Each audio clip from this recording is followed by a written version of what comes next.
Hello दोस्तों, मैं समार न्यूज़ हिंदी चैनल में आप सबका स्वागत करता हूं। आज की कुछ बड़ी खबरें। शहर में फंसे उत्तर प्रदेश के कोचिंग छात्रों को घर भेजने की कार्यवाही शनिवार को भी जारी रही। शुक्रवार को 252 में से 100 बसें ही रवाना हो सकीं, जिसमें करीब 3000 बच्चों को उत्तर प्रदेश के लिए रवाना किया गया। वहीं 152 बसें कोटा में ही हैं, जिन्हें शनिवार को भेजा जा रहा है। शुक्रवार को उत्तर प्रदेश की बसों की सूचना मिलने पर बड़ी संख्या में छात्र सड़कों पर आ गए, जिसके चलते एक साथ 252 बसें न भेजकर 100 बसें ही भेजी गई। वहीं बाकी छात्रों को हॉस्टल में ही रहने के लिए कहा गया। अब इन बसों को जिलेवार भेजा जाएगा।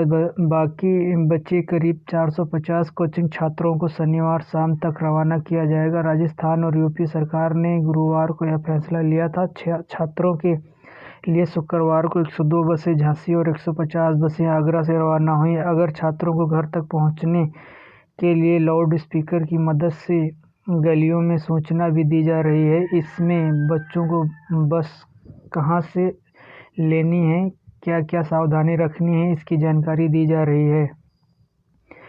इसी बीच कोटा में 5 नए पॉजिटिव केस भी सामने आए हैं। बजाज थाना क्षेत्र से हैं। ये सभी पहले संक्रमित मिले। इसी बीच बिहार के मुख्यमंत्री नीतीश कुमार ने इस पर नाराजगी जताई है। उन्होंने कहा कि यह नाइंसाफी है। छात्रों को लेने के लिए बसें भेजने से लॉकडाउन का महत्व ही खत्म हो जाएगा। इस बीच कोटा में रहकर तैयारी करने वाला एक छात्र भरतपुर से संक्रमित मिला है।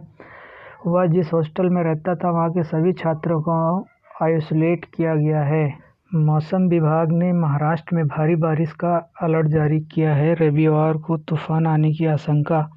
राजस्थान में तापमान बढ़ा। आसमान में छाए बादलों के कारण किसानों के माथे पर चिंता की लकीरें।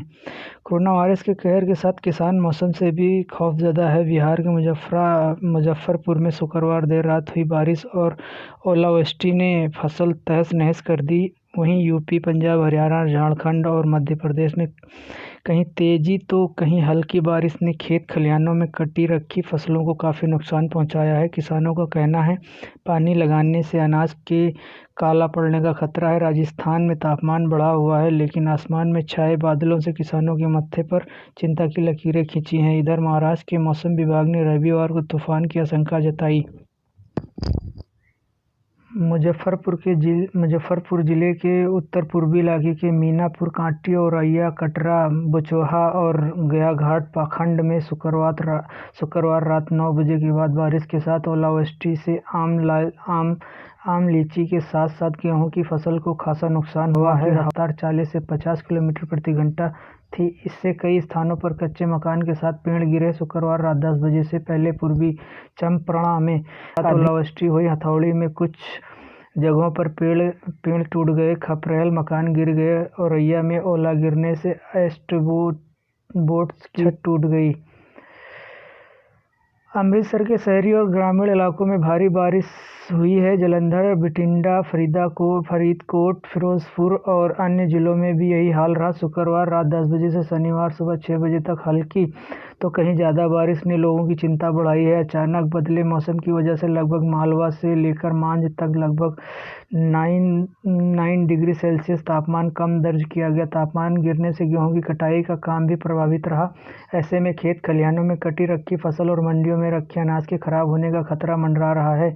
पंजाब के विभिन्न जिलों में 3800 खरीद केंद्रों पर 15 अप्रैल से गेहूं की सरकारी खरीद शुरू हो चुकी है। महामारी के कारण मंडी में किसानों को फसल खरीद हेतु टोकन दिया जा रहा है, जिससे किसान मंडी में अपनी इच्छा से फसल नहीं रख पा रहा है। जिन किसानों को मंडी बोर्ड टोकन जारी कर रहा है, वही किसान अपनी फसल रख पाएगा। मौसम विभाग ने हल्की बूंदाबांदी का अलर्ट जारी किया था, पर इन क्षेत्रों में बारिश नहीं हुई।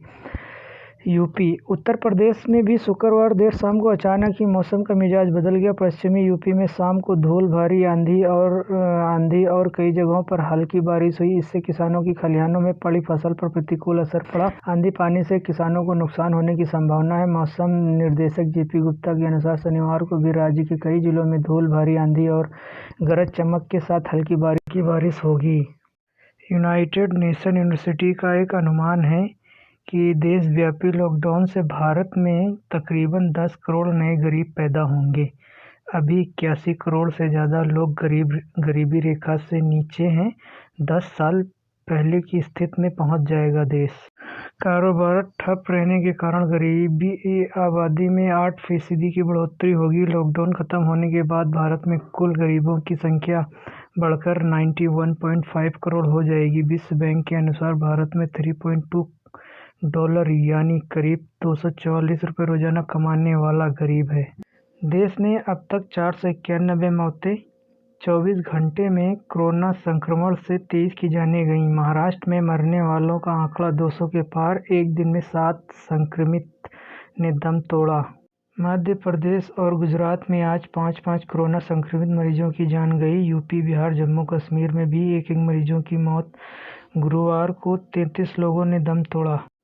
कोरोना संक्रमण से अब तक कहां कितनी मौतें हुई? महाराष्ट्र में 201, मध्य प्रदेश में 69, गुजरात में 41, दिल्ली में 42, तेलंगाना में 18, पंजाब में 14, तमिलनाडु में 15, राजस्थान में 17, कर्नाटक में 13, आंध्र प्रदेश में 14, उत्तर प्रदेश में 14, पश्चिम बंगाल में 10, जम्मू कश्मीर में 5, हरियाणा में 4, केरला में 3, हिमाचल प्रदेश में 2, चंडीगढ़ में 2, झारखंड में 2, आसाम में 1, बिहार में 2, मेघालय में 1, उड़ीसा में 1, कुल टोटल 491। लंबे समय के बाद क्रिकेटर महेंद्र सिंह धोनी की मैदान पर वापसी। धोनी के कमबैक पर हजारों दिन बोले, लंबे अंतराल के बाद अंतर्राष्ट्रीय क्रिकेट में वापसी करना आसान नहीं। इंग्लैंड के पूर्व कप्तान केविन पीटरसन का मानना है कि महेंद्र सिंह धोनी सर्वकालिक महान कप्तान हैं, क्योंकि उन्होंने भारत और आईपीएल की टीम चेन्नई सुपर किंग की कप्तानी करते हुए काफ़ी सारी उम्मीदों का भार उठाया है। धोनी की कप्तानी में भारत ने पहला T20 विश्व कप जीता, 2011 में वनडे विश्व कप और 2013 में चैंपियंस ट्रॉफी जीतने में सफलता हासिल की।